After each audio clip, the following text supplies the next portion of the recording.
Today on In Good Faith, I'm so pleased to be speaking with people I've actually met in person at a recent podcast summit. Lex Rofeberg and Dan Libenson coming to me. Dan from Chicago and Lex from Divine Providence, Rhode Island. Providence, Rhode Island. Great. Lex is the senior Jewish educator for Judaism Unbound, a digital Jewish nonprofit organization, and oversees Judaism Unbound's UnYeshiva, a digital center for Jewish learning and unlearning. We'll talk about that. Produces and co-hosts its weekly podcast and facilitates regular forms of communal gathering via Zoom for Jews and Jewish adjacent non-Jews. Dan Libenson is president of Lippman Kanfer Foundation for Living Torah, which is dedicated to helping Jews and fellow travelers apply Jewish wisdom to thrive and shape a better world. He's also the co-host of the Judaism Unbound podcast, as well as the Oral Talmud, a streaming video show soon to be released in podcast form. Dan teaches classes on Judaism and Jewish wisdom at the Hebrew Union College, Jewish Institute of Religion's Zelikow School of Nonprofit Management, and he's the translator of The Orchard, a novel about the early days of Rabbinic Judaism by renowned Israeli novelist Yochi Brandes. Gentlemen, Judaism Unbound. I mean, there is the whole Old Testament story of let my people go. There's that Unbound, but talk to me, maybe Lex, I'll hear from both of you, Lex, about coming up with that title and what it means to you. Amazing. I love that you brought up the let my people go kind of unbound, the sense of like being enslaved, being bound in that way. Often when we talk about the word and people flash to the Bible, flash to the Torah, the first thing that comes to mind is Isaac, like the binding of Isaac, unbound, and he gets unbound at the end of the story, thank goodness. But that's a connection that's less common that we also hold very dear.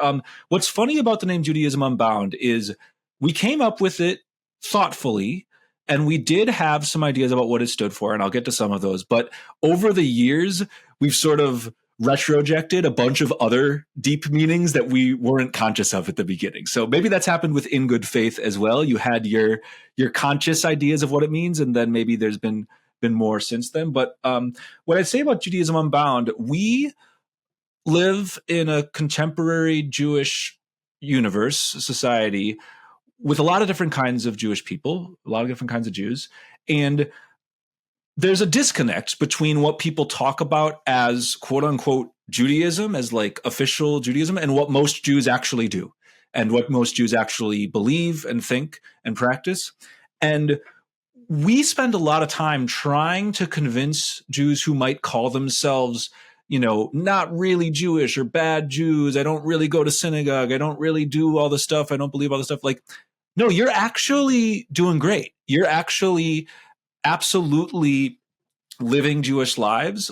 And the reason we use the framework of Unbound is that we want people to feel an increased sense of permission, an increased sense of freedom to define Judaism in the ways that fit their lives. So there are a lot of people whose Jewish life is very rich and deep and might not take the form of participating in classic kinds of Jewish mainstream institutions like synagogues or Jewish community centers, Jewish federations, different kinds of gathering spaces.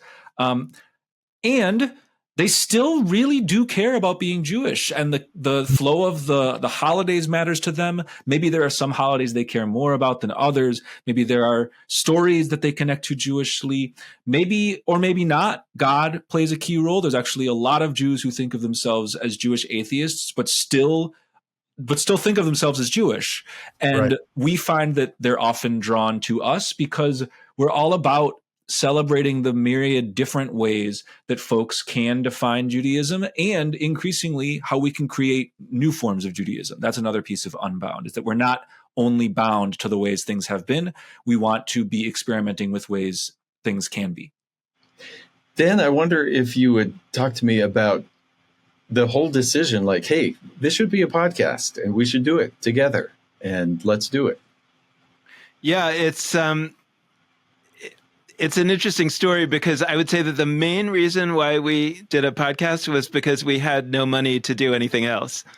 And we had a vision of a reimagined Judaism, the way that Lex has been talking, but we were basically two people without much money, and we were living in two different parts of the country. And we were just sort of thinking, what can we do that would have an impact with no money? And that was in the earlier days of podcasting. So it seemed like a hot new thing to do.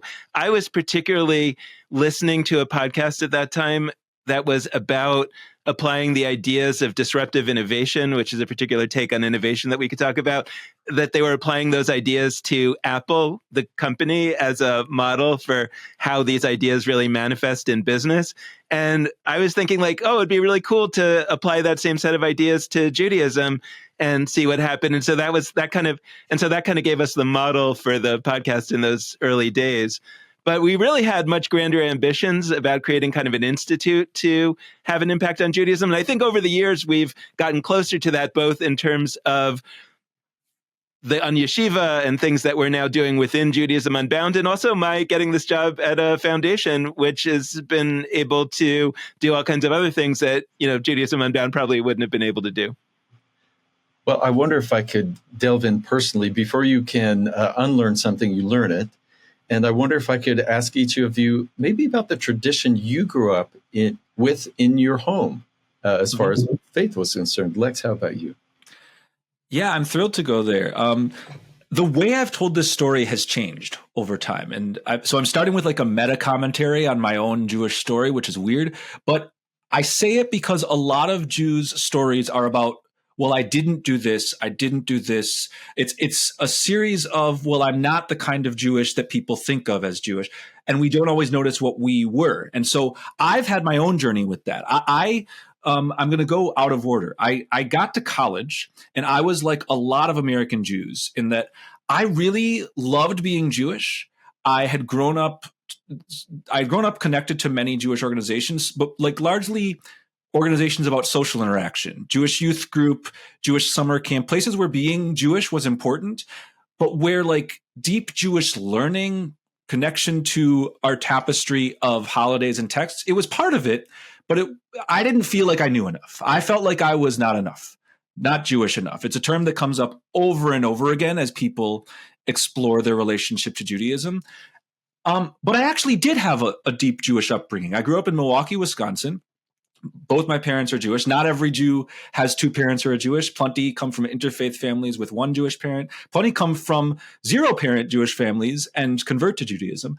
I happen to come from two Jewish parents, both of whom cared very much about Judaism, but not in ways that were super legible to a lot of non-Jews. So my mom grew up in the Catskills in New York, in an area that is actually kind of notable and almost famous to Jewish history. She grew up in the Borscht Belt, and her father, my grandfather, was the pharmacist in Woodburn, in a small town in the Catskills, which meant when you run the drugstore, you kind of know everybody. And she was in a hyper Jewish area of the world, but almost all of the Jews in her orbit were very secularist. They were not approaching their Judaism through the prism of God belief, but they were actually very deeply invested in the flow of time. My mom had like 50 people in their kind of small house for Passover. They just wind the table through the room. They just like set up whatever situation they could, but they weren't like talking about the story of Passover all that much, which I actually love that story.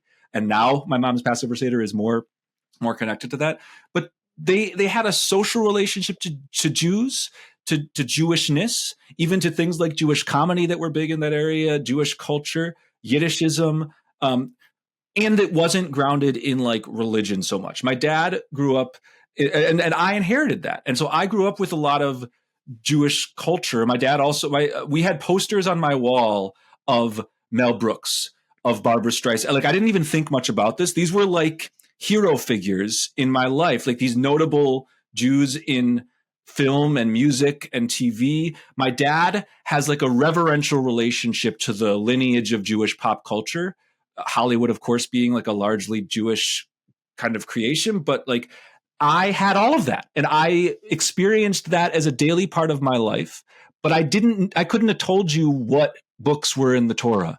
I couldn't have told you who various characters were, what the Talmud was, but I arrived in college wanting to know that. And so I felt like I needed to do that learning And then once I did, the first step was like, oh, I actually want to unlearn that I was in a problematic space in the first place. I want to help celebrate the Jewishness that I did have, because so many people are taught that that's insufficient in the ways I was. Thank you very much. Yeah, I just remember seeing Jackie Mason on TV as one of the comedians from that era. That'll date me and put me pretty much where your dad is, I think. Hopefully not your grandpa. He made it come back in my youth in the 80s. So, okay. How about you, Dan? So it's interesting because in some ways I come from a very different background from Lex's. In some ways, my family,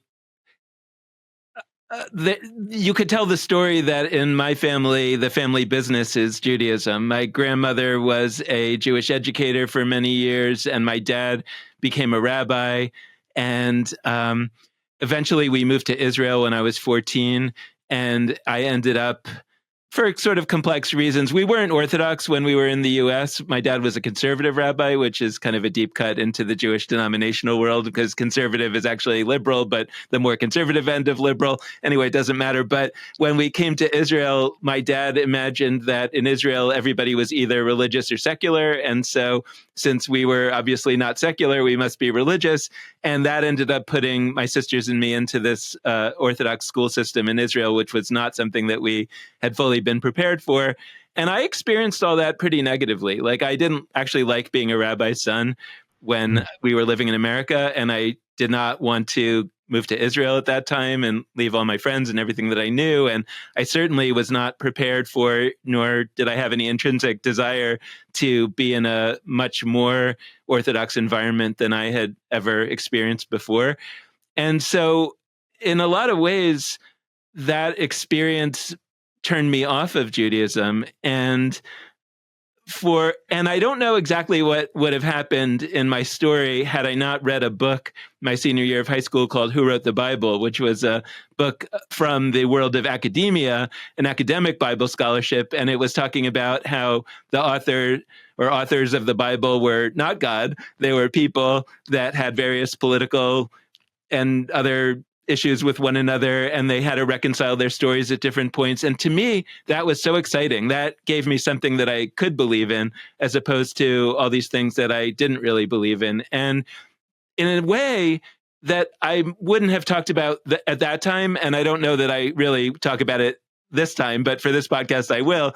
That was a new form of faith for me. It felt like something that I could believe in, something that I could build a life around. And because, though, I had this incredible Jewish education from my time as a rabbi's kid and in all these Jewish schools for my whole life, I had a lot of specific Jewish knowledge that I was able to put together in new ways now with a new lens that I had. And that was just the beginning. I mean, that was what kept me in the game. And that's, by the way, what I think sometimes when we're talking to more traditional folks and saying, like, look, I've actually become, I wouldn't say more traditional, but I've become much more open to more traditional Jewish ideas than I ever would have had I not taken that detour into a less religiously focused version of Judaism through reading biblical scholarship, right? And so you can say those books are scary, those books might make people lose their faith, but actually for me, it was the thing that allowed me to begin a journey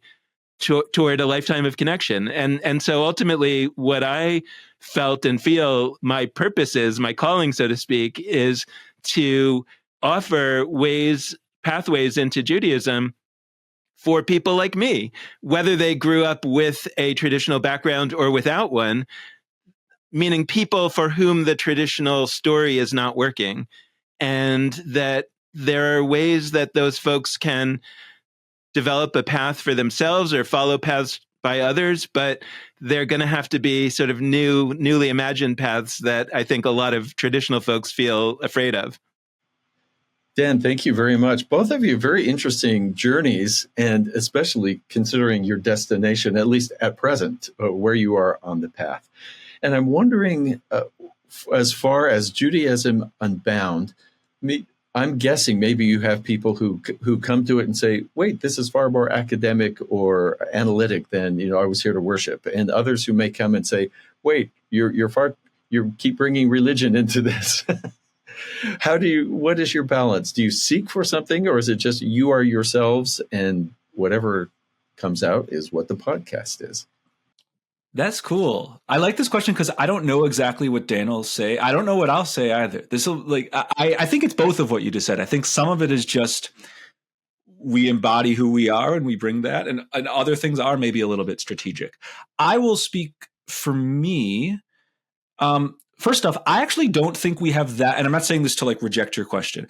I think fewer people than you'd expect come to a podcast called Judaism Unbound expecting something that they might describe with the word worship. Honestly, I very rarely hear the word worship in Jewish spaces. And even the word faith, I think the word faith is productive and rich. I also don't hear it very much in Jewish spaces because, and that's not to say there isn't theology that's Jewish. There isn't thousands of years of discussions of what God is, who God is, how we relate to God, how we don't. It's just that it's not the core axis of what a lot of Jews are doing. I mean, if we went to some terminology from religious studies, there's like orthodoxy and orthopraxis, like right belief and right practice. And Judaism historically and today has much more grounded itself in what one does. What one eats, what one says, what one does when they wake up, what one does when they go to bed, than what one thinks as they're doing those things. So the idea of worship, or of what you relate to, like how you think about God, I actually kind of wish it was more what some Jews wanted to do. I think that's a fascinating set of things to delve into, but that's not what a lot of people come to. What I'd say on the second side of your question, yeah, I think we do have a lot of people who find us because of the unbound. I mean, they're Jewish. They want a kind of Jewish that feels different from what they're used to in synagogue. And we have successfully branded through the word unbound in that direction. And then they're like, wait a second, you're doing stuff for Rosh Hashanah and Yom Kippur and Hanukkah, all these holidays. You're talking about the Torah. Like, that's not what I thought. But for me, that soup, that like collision of things we see as either Jewish culture or secularism with the things we call traditional or religious, that's the magic. I actually think, like what Dan described with Who Wrote the Bible, I had a very similar experience when I encountered Jewish studies, when I encountered academia. All of a sudden, like these things that I was taught as very simplistic. Okay, there was this thing, a bunch of things happened a few thousand years ago, and they were written down in a text called the Torah and then the further books of the Bible. I actually find that less interesting and less compelling than, wow, a set of people, different people with different ideas, consciously created literature that could engage a society, that could open up debates about how we should be as human beings, that could ask big questions about what we want to be in the world and what we want to do. That's more exciting. I more want to be a part of a group of people that is heir to that tradition than I want to be part of a group of people that like lived a bunch of events and wrote them down. Like that's a history textbook. Most of us are more touched in our souls when we go to a movie theater and watch a beautiful movie than when we like read a history book. So I'm excited that we can blur those lines and bring things that feel like academia or cultural Judaism or whatever, the Jackie Mason stuff. Like, it's very common that we might talk about a Jackie Mason or a Barbara Streisand or a Mel Brooks, and then 2 minutes later, we're in the book of Genesis or the book of Kings. Like, that's our go-to.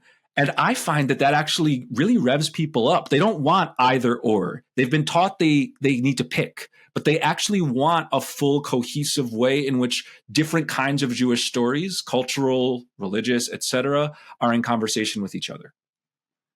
Some of the words you just used, I'm sure you know the term holy envy from Christopher Stendhal about allowing... This came up yesterday in a conversation I had with someone. Yeah.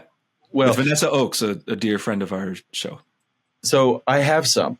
In particular, this whole aspect, right now in Christianity, there's a lot of talk.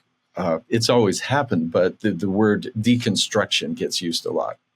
And that's actually distressing to some people to have to go back and say, well, wait, what do I really believe? Like what's actual truth and what's culture and what's just the country I live in and all of that.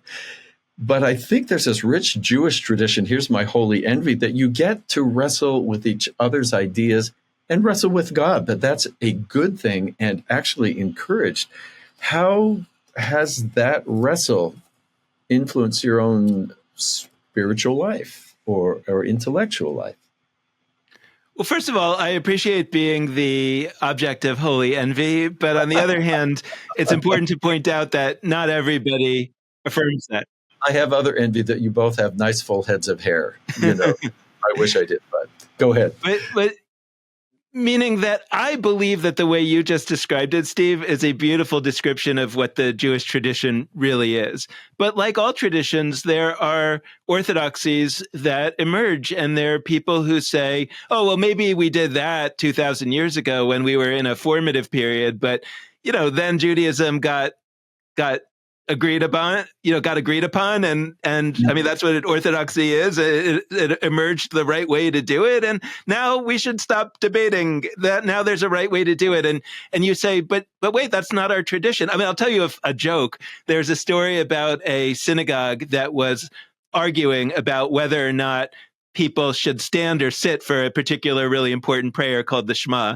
And they were fighting about it, and they were saying, we're going to, have to break off and create two different synagogues. And finally, somebody says, if we could come up with if we could find a member of the synagogue that would tell us what the original practice of this synagogue was, we would all agree to abide by that. And they said, yes, we would agree to that. So they fly down to Florida to find the oldest living member of the synagogue, who's now in a retirement home. And they go to him and they say, Mr. Goldberg, can you tell us if it was the tradition of our synagogue to stand for the Shema prayer? And he thinks about it for a second and he says, no, that was not the tradition. And then they say, okay, so Mr. Goldberg, it was the tradition then to sit during the Shema prayer. And he says, no, that was not the tradition. And they said, but Mr. Goldberg, this is absolutely tearing our synagogue apart. We're coming to blows. We're arguing about whether or not to split off and become two different synagogues. And he says, that was the tradition. And I think that, to me, that sounds like a great tradition. To me, that sounds like, wow, we are the heirs to a tradition of constantly grappling with who we are. But that is not what a lot of people want. There are a lot of people who say, I just want to know what it is. And in that sense, we're not against those people. I just think that we represent two different approaches to Judaism. And I remember my dad saying to me early on in the story of the podcast, and keep in mind, he is a rabbi, and he said, I think that you're kind of copping out because you're questioning all these orthodoxies and you're giving opportunities for all these people to talk about what Judaism is not, but you're not really offering an alternative about what Judaism is or should be. And I said to him at that time, I don't see that as my role. I see my role as making available to people, knowing that there are different options out there, and then people have to decide for themselves. And I'm not offering an option. I'm offering a relationship where you can explore many options. And he didn't really like that at the time. And the truth is that as we've gone over the years, I've felt more and more that I'm starting to have a bit more of a sense of what the option is that I personally like. And there are ways in which I'm excited about offering that in various ways. But that's different from the mission of Judaism Unbound, partly because that maybe not be the strength of a podcast. And so I think the question about, how things change over the course of a person's life or how things change over the course of an organization's life are really interesting ones. But I do think that there's always this value. And I think in a deep way, this is what Judaism is. And I think in a really deep way, this is what Judaism Unbound is about. This is why we call the UnYeshiva a center for learning and unlearning, because the first step is to unlearn a lot of assumptions about what you think it has to be. And for me, Unbound, one of the most powerful definitions of Unbound is the idea that a lot of people feel like they're Jewish basically because they have to be, whether that's because God told them that they have to be or because anti-Semitism forced them to be Jewish. And we're saying, no, we want to have a Jewish future that's opt-in, that people are being Jewish because they want to be. And in order to do that, we first have to kind of break down a set of assumptions about what it has to be. And then we have to open the door for all kinds of people to offer lots of alternative visions and let people explore those. I love what you said about assumptions. One of my questions is, what shouldn't we, as people who aren't Jewish, what shouldn't we assume about our Jewish neighbors? You've described some of it by just saying, for instance, I shouldn't assume everyone's Orthodox or practicing in some particular way. Any other commentary on that? I really appreciate that question. First off, we live in a world where being not Jewish and relating to Judaism is hard. And I think it's made hard by the Jewish community and by folks outside of it. Like, people are very nervous. Am I going to say the wrong thing about Israel? Am I going to say the wrong thing about Orthodox Jews? Am I going to cross a boundary? Like, I think we need to have some grace, to use a word that honestly I hear Christians use more than Jews. We need to have some kindness and recognize that people are trying their best. And even if somebody who's listening to your podcast says or does something towards Jews that I wouldn't be thrilled about, like, they were probably trying. And so I want to preface with that, because I don't want people to hear my answer as like, oh, here's a new thing I should be nervous about. I'd rather you engage in conversation about Judaism, connect to Jews, and stumble here and there than avoid it entirely. And I actually think a lot of non-Jews have been taught that it's better to avoid the conversation entirely and not mess up than to do it. But so here's an actual set of answers is, I think that Orthodox Judaism is more legible to folks outside of Jewish practice, Judaism, than is non-Orthodox Judaism. Like, it's amazing. I have conversations with Christians who, or people who don't call themselves Christians, but like they grew up in Christian families. I have a lot of conversations with folks who share my politics, who share a lot of how I relate to the world, and they don't understand why I would like wear a yarmulke, why I would care about ancient stories, why I would, like, if I don't believe that these are things commanded by God.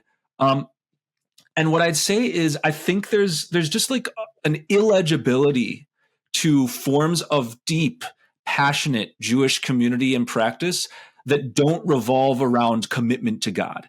And that's actually most forms of Jewish practice globally. And in the US, certainly, like, you can walk into a synagogue on a Friday night or Saturday morning when services are happening, including prayers that do say, Baruch atah Adonai. They're talking about God. And if you ask people why they're there afterwards, most of them actually will not say that they're there to relate to God. They're there for a set of other things that I would argue are deeply holy. They're there because of a commitment to what is often talked about as Jewish community or the Jewish people. There's problematic sides of that too. There's tribalism. There's ways in which there is a danger of Jewish peoplehood or Jewish community blurring into Jewish supremacy. I strive to avoid that. Many people strive to avoid that, but there is like a connection to holiness through relationship to people, and not only relationship to God, that I think is sometimes confusing to folks outside of Judaism. Like the idea that one would have sort of a personal relationship to God. I actually strive for a world where more Jews think about what their personal theology is or isn't. But the reason why it's not on their mind is because they tend to be more preoccupied with like being part of community, collective, tribe, family. These are all words that come up a lot. Civilization, to use a Reconstructionist term. That's a denomination kind of building off of deconstructionist.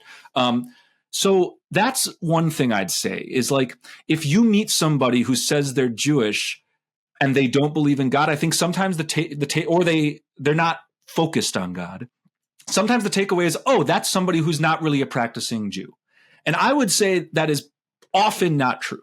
There are many people, when the biggest national study of Jews in recent memory, the Pew study of Pew being Pew being an organization that does all sorts of national studies, it segmented the Jewish population into quote unquote Jews of religion and Jews of no religion.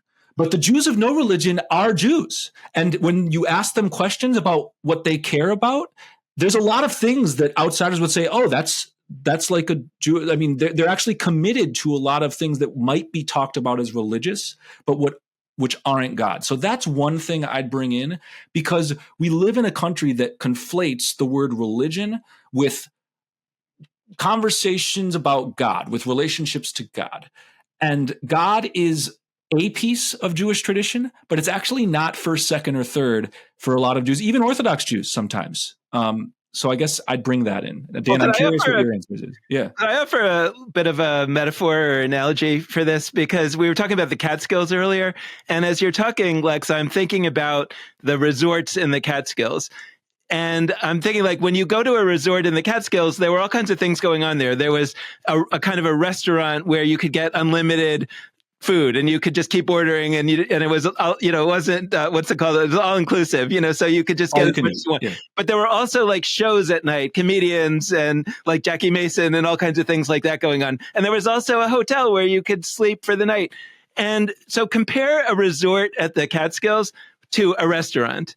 And I think, in other words, there's a restaurant in the resort, but the resort is not a restaurant. And in a way, I think that Judaism is just a bigger category than religion. Religion is part of Judaism, but not everybody goes to that. Like, there were people who went to the resort in the Catskills and never went to eat. They only came for the shows, and they would go out to a restaurant outside the resort to eat, right? And so I think that if we can sort of think about Judaism as something larger than religion, meaning not more important than religion, but something that's a category that's larger.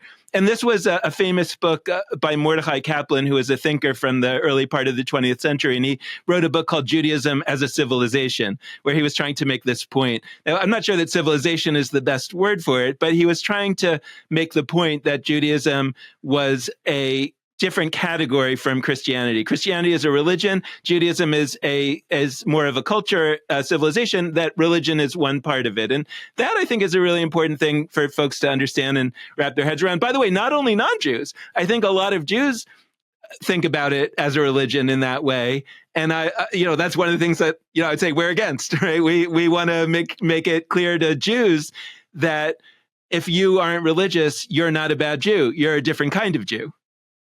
Interesting.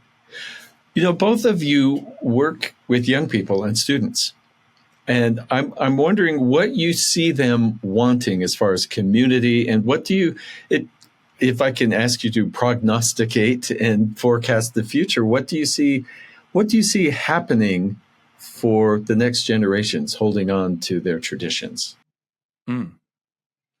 What's interesting, and Dan and I don't know if we'll have the same reads on all of this. The first thing I'd say is that they actually may be more interested in the word religion than a lot of elders in Jewish life. I mean, there's the classic notions beyond just Jews, but like in American society generally. I think we look out and we're like, older people are more religious, younger people are less interested in religion. I don't see that as true. And if anything, in Jewish life, I'd say it's even more drastic. Like, we're talking about the Catskills. We're talking about this rich tapestry of like mid 20th century Jewish secularist approaches to the world that were devoutly not interested in what was called religious. They weren't wrestling with Torah texts or whatever. More and more, the folks emerging as the children and grandchildren of those people who are in Jewish life, they actually want to dive into like traditional liturgy to a degree that is causing some friction. Like there are organizations, and one example is a publication called Jewish Currents that was founded as a secularist, like even socialist organization. And there's a long history of Jewish socialism that continues even as there's religious things happening. And they're now publishing commentaries on the Torah, and their older board members are mad about it. Because like we didn't start for that. And I think that's a microcosm of a broader reality where actually emerging folks are interested in religion. Now, they're not all going to synagogue. They're not all participating in the existing institutions of Jewish life that we have. And I don't mean to paint all of emerging people as like deeply religious. That would not be true at all. But I do think there are people who pine for a sense of ancientness, a sense of groundedness that is not the same as what the primary interests of Jews a few generations ago were. A few generations ago, the predominant interest of Jews in the United States was to be seen as American, was to be seen as an authentic kind of American experience that involved a lot of complicated things. The word assimilation comes up. You get into conversations about, like, what does it mean to become American? Does it mean discarding Jewishness, or does it mean sort of building Jewishness into the tapestry of what American means? Like, today, most young Jews, they feel American. They feel like, and I'll speak for me, I guess I'm still on the young end in my early mid 30s. Like, we're interested in finding the actively Jewish kinds of particularism and not only being accepted in the universalism of America. And I think for a lot of folks who are charged with leadership of Jewish organizations, who were shaped in a time that was more secular, it's a little bit confusing almost. Like, a lot of board members of Jewish legacy of Jewish organizations, a lot of people, like, when they were young, the ways to do things that young people wanted to do were to do secular things, to do social gatherings, to not anchor in ancient texts or calendar. Now I think that might be changing. There's also political dynamics. I'm not really going to go into all that. Maybe Dan can go a little there, but like, there's political tensions and differences with how younger Jews and older Jews relate to things. But that's what I'd sort of start with. Thank you very much. Anything on that, Dan, or not? Yeah, I'm not sure about the distinctions between young people and older people. I'm not rejecting it, but I don't know. I tend to think that a lot of the challenges that Judaism faces, and other groups too that are, more ancient, is a question of relevance for people. And I think that that's actually across the board in terms of age demographics. I think that there may have been pressures on older folks that are not as present among younger folks to affiliate with things that they might not have felt a natural connection to. And that is abated. But I think that the larger challenge facing all the generations is this relevant to me? Is this helpful to me in living my life? And I'm not sure that from an evolutionary perspective, that has been the selective pressure, so to speak, on Judaism and on really a lot of other things, Christianity probably. And so I'm not sure that we have a product, so to speak, that is compelling. And to my mind, that should be our focus, as opposed to thinking more, how can we sell the product that we have to a larger number of people? My sense is, and I was reading some quotes from tech entrepreneurs recently that talk about how basically, if people love your product, then you don't have to worry that much about marketing, that it'll spread through word of mouth. And if people like your product, you're probably dead, meaning like is not strong enough. No matter how much marketing you do, if people only like your product, it's probably not going to work. So my question becomes, what would a world look like where people loved Judaism? And that, to me, is the challenge for all age groups. And if we could figure it out for one age group, I actually am not sure that it wouldn't just trickle down in various ways to the other age groups. Like, I actually was having a conversation not too long ago with somebody who's very focused on Jewish grandparents and how could they sort of influence their grandchildren to be more connected to being Jewish. And I said to this person, I think the best way to do that is to help the grandparents start to love Judaism and not just feel a sentimental attachment and just not to feel guilt about not having passed it on, to help the grandparents see that it's an amazing thing, which they don't yet know. These are just people who have ended up feeling guilty that they didn't raise their families connected enough. And I said, if I think that if these grandparents truly loved Judaism, their grandchildren would love Judaism as well. Interesting. Lex Rofeberg and Dan Libenson are the hosts of Judaism Unbound podcast. Gentlemen, what should I ask that I don't know to ask? Anything that you think, oh, I wish we'd gotten this in, or I'm so happy with what you shared. But if there might be something that I just don't know. First off, I think you asked great questions. I said wow because there's a famous character, even to Jews who don't spend time in synagogue settings, who is called the child who doesn't know enough to ask. So at the Passover Seder, Passover being the holiday that marks the Exodus from Egypt, Easter time in the spring, there's this moment where you reflect on 4 archetypes. The wise child, the wicked child, the simple child, and the child who doesn't know enough to ask. And there's actually a lot of wisdom to be drawn from the child who doesn't know what to ask or who doesn't know enough to ask. So I'm really impressed by that question. And it reflects that the answer is really you do ask good questions, but I'm still going to strive to give an answer. I am thrilled actually that you didn't take us into questions about Israel-Palestine stuff. I think that's often one of the top line topics that folks outside of Judaism are interested in talking to Jews about. I know that as somebody who wears a yarmulke and has people in grocery stores pull me aside and say they love Israel regularly. But I think that it is worth naming that the political questions at stake there they're operating incredibly actively in a lot of Jews' lives, in a lot of Jewish institutional lives, and candidly tearing things apart. Groups, families, people are struggling mightily to connect to one another and to the world in a context of immense violence and trauma for both Israelis and Palestinians. And so I would name that that's operating. I think for some people, October 7th, the events that happened that day, 2023, and the death of so many Israelis, it's sort of been a little bit since then. And for some folks, it feels like we've moved on to other things, other issues in American society. It still is operating unbelievably heavily in Jewish life in a lot of directions.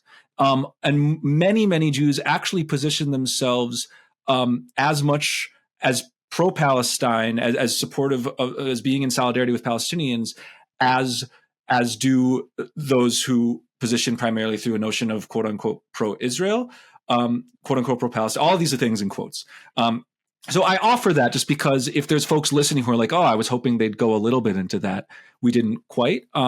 It's tearing folks apart, and there is no one way that Jews think about Israel and Palestine. It's just there's so many different perspectives there, and I'd offer that. And the last thing is, we talked a lot about not orienting to God.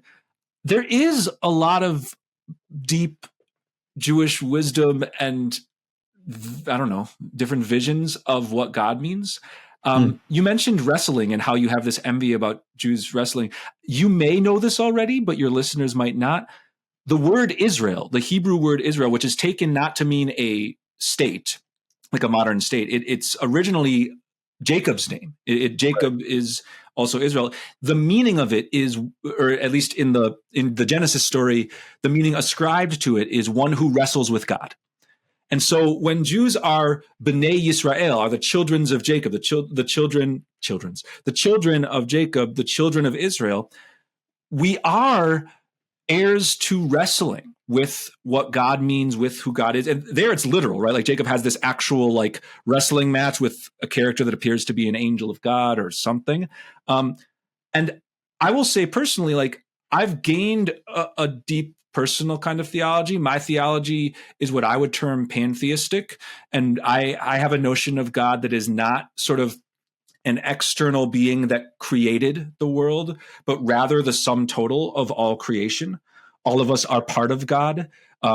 Some people claim and say everything is God, which to some sounds like an atheism. It sounds like you're denying any external creator. And I'm not actually here to deny that. There are ways in which my theology and many Jews' theology appears atheistic to folks who believe in a God that creates and intervenes and does in the world.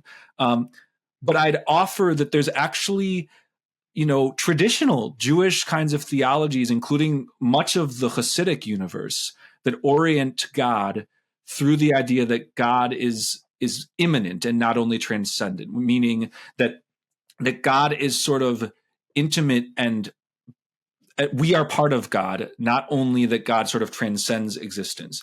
And I say that not because it's the only Jewish theology, but because it's one of many complicating theologies that is present and that I believe is worth wrestling with. And the last thing that you didn't ask us to say things we love about the Church of Latter-day Saints.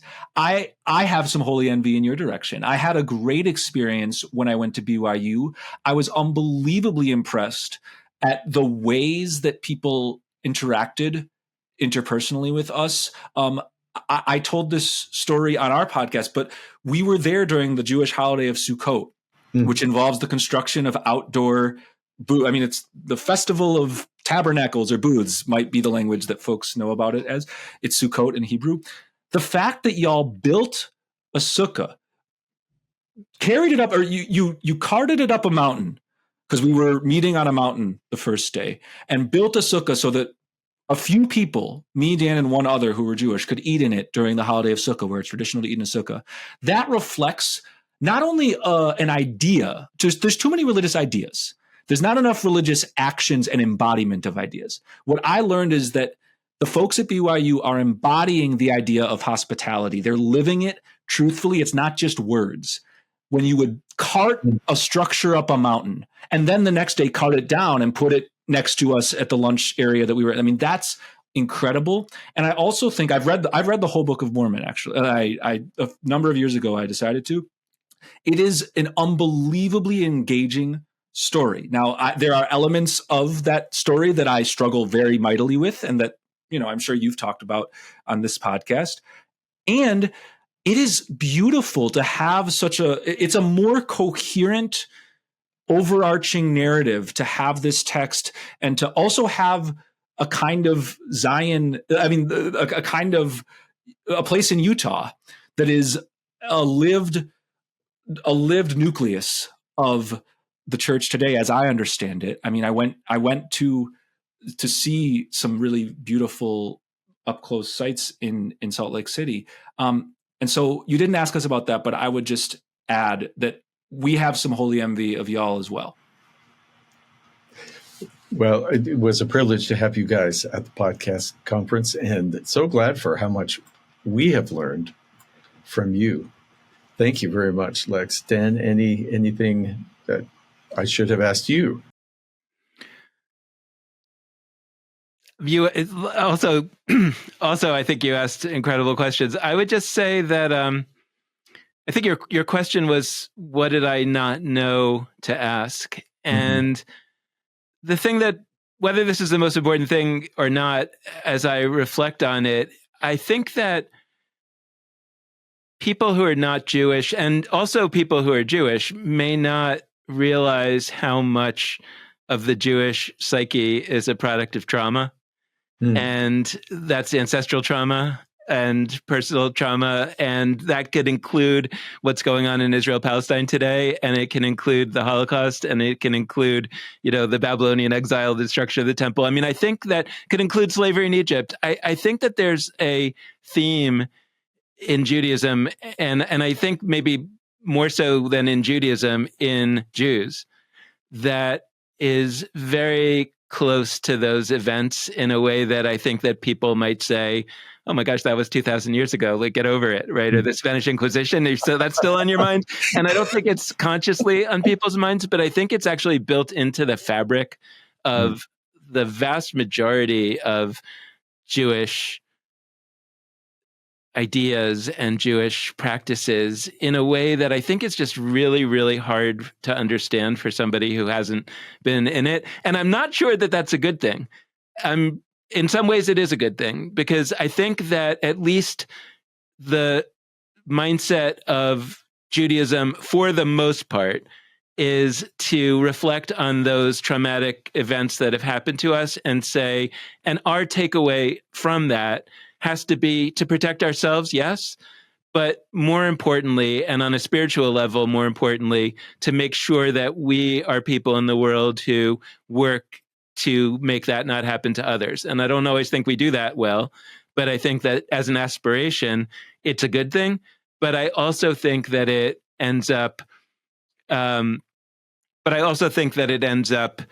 coloring the way that people move through the world. And I think that sometimes it's good for people who are not Jewish to realize that often Jews are kind of I don't want to say hypersensitive, because I don't necessarily think that it's hyper, but the idea that they might sort of be hurt by something that seems so innocuous. And yet I think to sort of understand that people are walking around viewing the world that way, and that they have a right to, in the sense of having been heirs to a long history of being a minority and being an oppressed minority, even if we're doing okay right now. And I think that that's a level that people tend not to realize. Well, as always, enlightening to hear from you guys. Thank you so much for making time today. This has been just a pleasure. And thank you for speaking with me in good faith. Thanks for having us, Steve.